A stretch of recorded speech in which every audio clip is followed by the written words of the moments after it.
Okay, it's me. I'm back.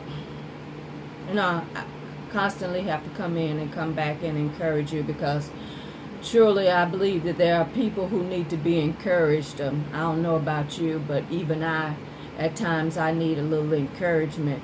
So I go to this word and I encourage myself. I I'm always talking to you about praising God because I believe what God can do for you and what he can do for me. And once you go into a praise, those problems that are weighing you down and those things that are getting on your nerves and things that you're just looking at and they're getting the best of you, once you go into a praise, that praise takes all of that away. It takes your mind off of that because now you've gone into something bigger. You've gone into something greater, something that can really make a connection for you that you don't seem to understand. But I want to read to you from 1 Kings 17 and starting at the 3rd verse. I want to show you something that you've probably read and haven't really looked at it in the way that I'm about to give it to you. 1 Kings 17 and verse 3 says, "Get thee hence, and turn thee eastward, and hide thyself by the brook Cherith, that is before Jordan.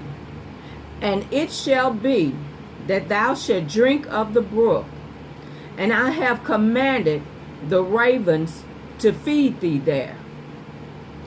Verse 5. So he went and did according unto the word of the Lord. For he went and dwelt by the brook Cherith, that is before Jordan. Verse 6. And the ravens brought him bread and flesh in the morning, and bread and flesh in the evening, and he drank of the brook. Verse 7. And it came to pass after a while that the brook dried up, because there had been no rain in the land. Now, we're talking about the prophet Elijah. First of all, he commanded the rain to stop. He was obedient to God and he did what God told him to do. Well, God is telling him to do something else. And see, a lot of times when God is dropped something in our heart and in our spirit to do, we fight against it because we don't believe that it can make a difference.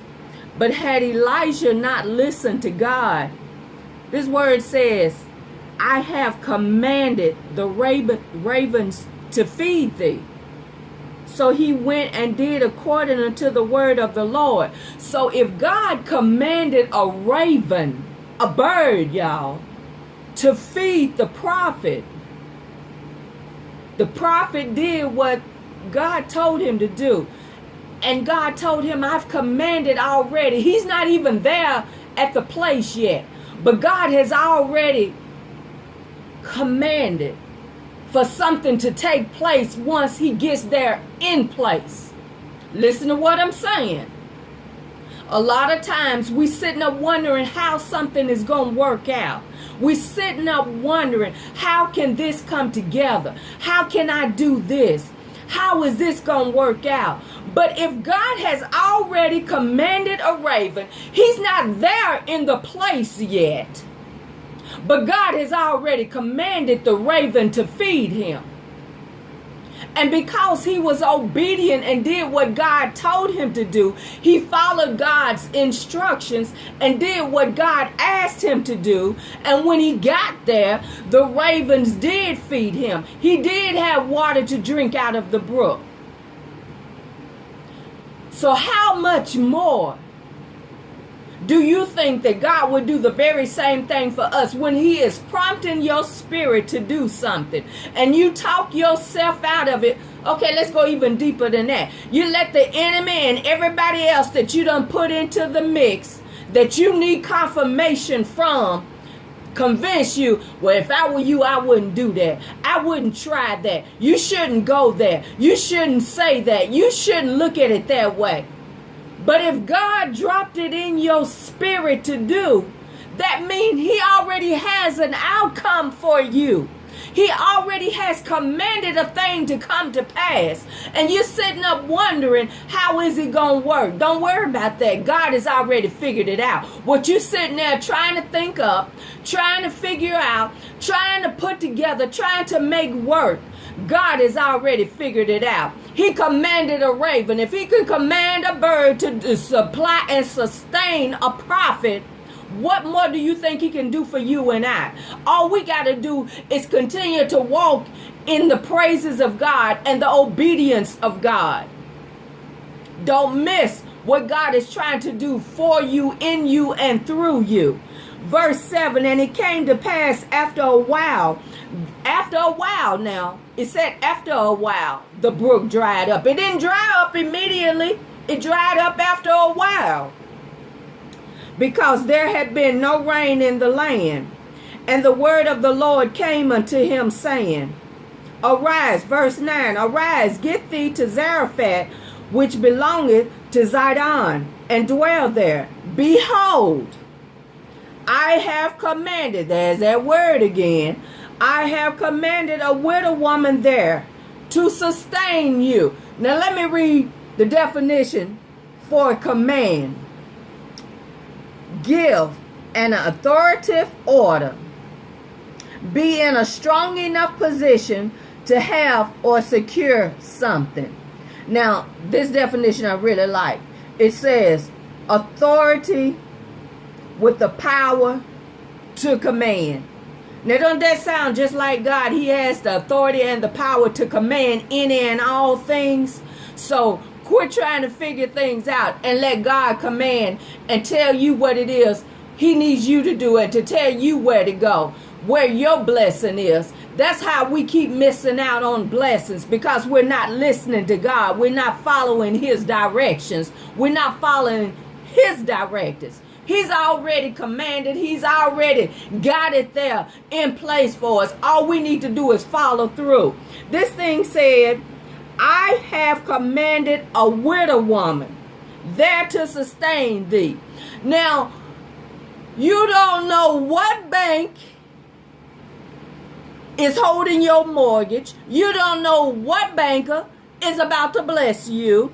You don't know what job, who he's talked to on that job.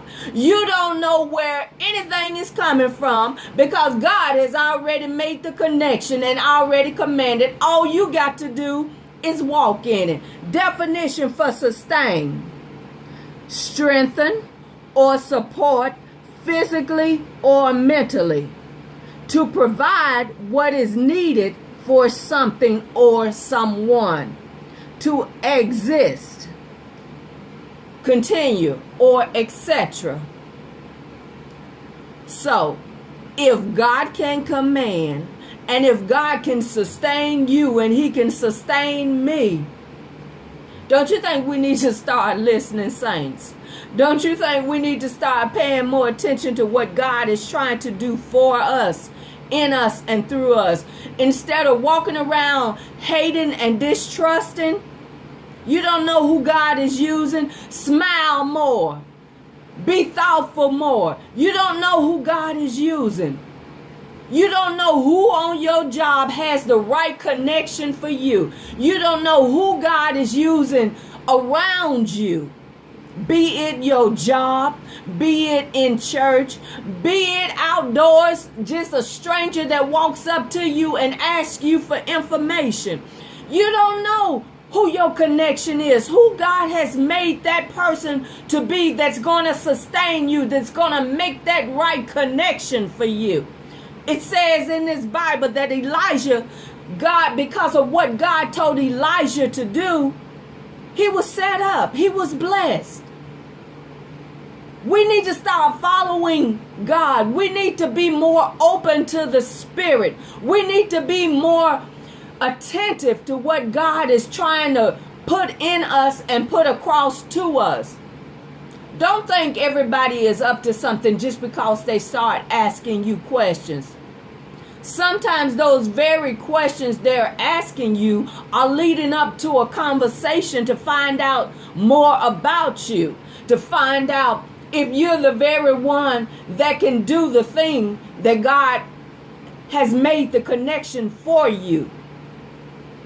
So instead of everybody standing back and saying, you can't trust this person and you don't know if that person is the right one, but God knows. God knows. Verse 8. Verse 9. Arise, get thee to Zarephath, which belongeth to Zidon, and dwell there. Behold, I have commanded a widow woman there to sustain thee. So he arose and went to Zarephath, and when he came to the gate of the city, behold, the widow woman was there gathering of sticks. And he called to her and said, Fetch me, I pray thee, a little water in a vessel, that I may drink. And as she was going to fetch it, he called to her and said, Bring me, I pray thee, a morsel of bread in thine hand. Verse 12. And she said, As the Lord thy God liveth, I have not a cake, but a handful of meal in a barrel, and a little oil in a cruse. And behold, I'm gathering 2 sticks, that I may go in and dress it for me and my son, that we may eat it and die. Now, how many of us have said, I don't have anything. I don't have nothing to work with. I don't know what I'm going to do. I don't have my rent. I can't pay my bills. I don't have a job. I don't know how to go on this interview and make myself presentable. I don't have what I need. How many of us, instead of looking positive and saying, well, maybe I don't, but let me try this anyway. Let me do this and see where it'll take me. Instead of looking at the negative and letting the enemy convince you of what you don't have and what you can't do, start declaring the positive. Begin to speak over your life. You can speak over your own life. You can speak positive into your life and into your situation. Quit always letting the enemy convince you have the worst of the worst, that you can't do nothing with the little you have. You can. You've made it this far. God didn't let you down. You can continue to make it. Speak positive. Quit speaking the negative. Quit thinking that you're not going to make it. Quit thinking you don't have enough to make it with. With God, all things are possible. And verse 12. And she said, As the Lord thy God liveth, I have not a cake, but a handful of meal in a barrel, and a little oil in a cruse. And behold, I'm gathering 2 sticks, that I may go in and dress it for me and my son, that we may eat it and die. And Elisha said unto her, Fear not, go in and do as thou hast said. But make me therefore a little cake first. Verse 13. And bring it unto me, and after make for thee and for thy son. Verse 14. For thus saith the Lord God of Israel, the barrel of meal shall not waste, neither shall the cruse of oil fail, until the day that the Lord sendeth rain upon the earth. Now, she could choose to not do as prophet has asked her to do. Listen, when the prophet asks you to give, don't start saying, he ain't getting my money. Why is he asking me for some money? You got to do something to get something. And if you look at your situation now, you wouldn't be where you are if you didn't need something from God. So God needs you to make an active faith move of faith. You've got to do something to show your faith, that you believe that God can do it. Once you show God that you believe that he can do it, God will bless you. God will move for you. You want to know how I know? Let's finish this story.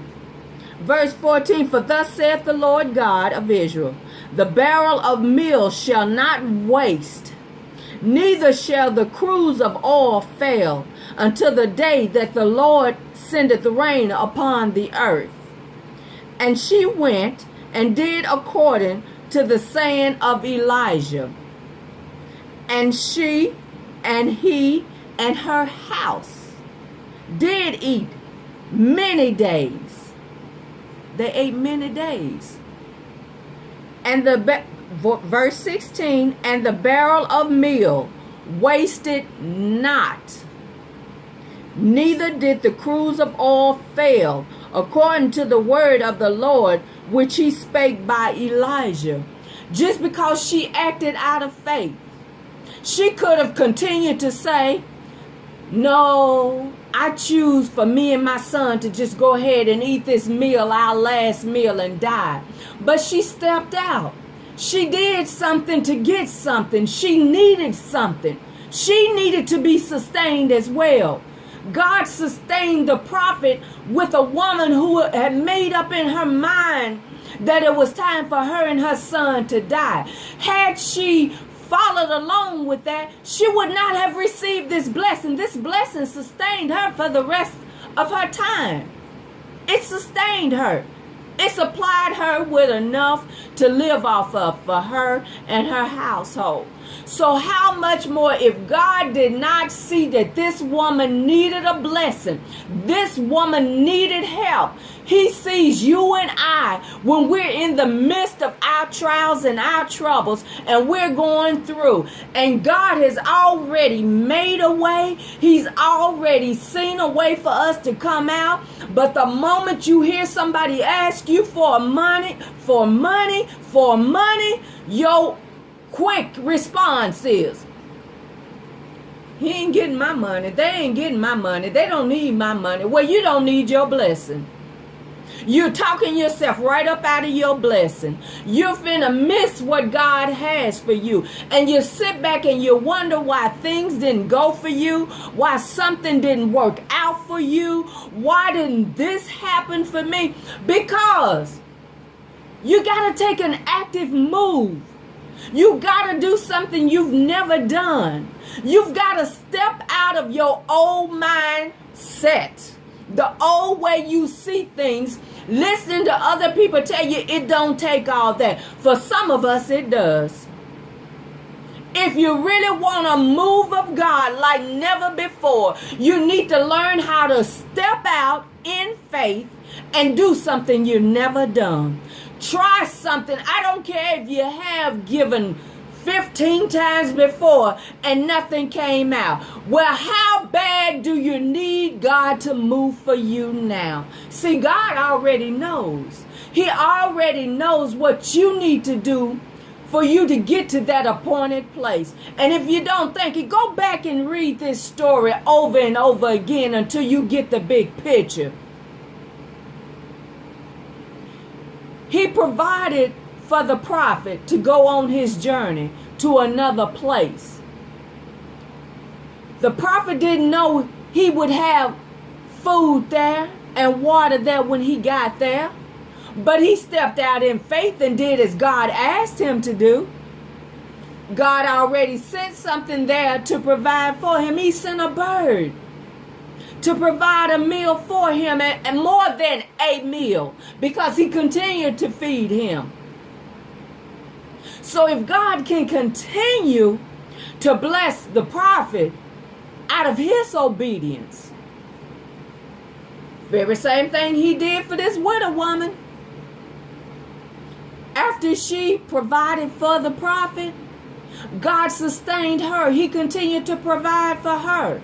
He didn't do it just for it to be one meal for her. It lasted, people. Come on, I know there's some stuff that you need from God. And I'm not saying that you need to stand up and just look at God for every little diamond, nickel, dollar that you need. What I'm saying is recognize who God really is in your life and how awesome he is and how he looks after his children. He looked after the prophet. He saw beforehand what the prophet needed. He saw beforehand what this widow woman needed. Here he is dealing with the prophet. The prophet is in another space, but yet he can still see what the widow woman needed. They're not even right here yet. He's up here and she's back here. But he saw what she needed.